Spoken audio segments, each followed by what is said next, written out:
नमस्कार निजोड़ को स्वागत मुस्तूर्पा डिसेम्बर अधा है राज्य में धीरे धीरे बढ़ुची शीत जदिओ विलंब है तथापि धीरे धीरे बढ़ुची शीत राज्य में शुखला पाग सह तापमात्रा कमी जदिओ विलंब है तथापि धीरे धीरे बढ़ुची शीत राज्य में शुखला पाग सह तापमात्रा कमी गत काली पूर्वापेक्षा शीत बढ़ी आगामी दिन में रातिर तापमात्रा 2 ରୁ 4 डिग्री कमिबा नहीं आकलन करिछि पाणीपाग विभाग। विशेषकर आभ्यंतरीण ओडिशा रे शीतर प्रभाव अधिक रहिबो।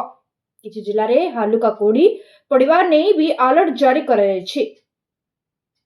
एथिपाई जगतसिंहपुर, कटक, झारसुगुड़ा, कंधमाल, कलाहांडी, खोर्धा, कटक और सुंदरगढ़ को सतर्क करिछि पाणीपाग विभाग। सेपटे गत केते दिन तळे ट्विन सिटी रे कोहला पाग देखिबाको मिलिथिला। खोर्धा, कटक, ढेंकानाल, पुरी, जाजपुर कोहला पाग देखिबाको मिलिथिला।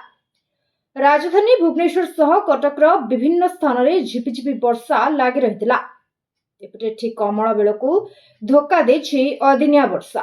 जमी धान कटा हुई पड़ता बेले हठात अदिनिया लगाण वर्षा भिजी जाइछि गंजाम जिलार विभिन्न ब्लॉक एकर एकर धान फसल। फल वर्षा बतुरी जाइछि शह शह चाषींकर स्वप्न और वृथा जाइछि परिश्रम।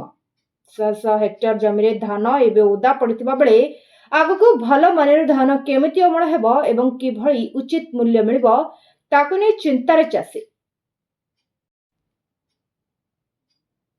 दरकार बेले देखा नथिला एबे ठीक अमल समय धोखा देला। गंजाम जिलार विभिन्न ब्लॉक एकर एकर उजुड़ा खेत को देखिबा परे अदिनिया वर्षा उपरे चाषींकर कुहुभरा अभियोग। किए पाचिला धान काटी खेतरे सुखाइछि तो आउ किए पाकळ धान को काटिबा अपेक्षा रे। किंतु ठीक यही समय चाषी को धोखा देछि अदिनिया वर्षा। गला 2 तारिख 3 दिन धरी झिपि झिपि लगाण वर्षा परे गजा होइछि अधिकांश चाषींकर अमल धान कहार खेतरे तो आउ कहार खଳାରେ।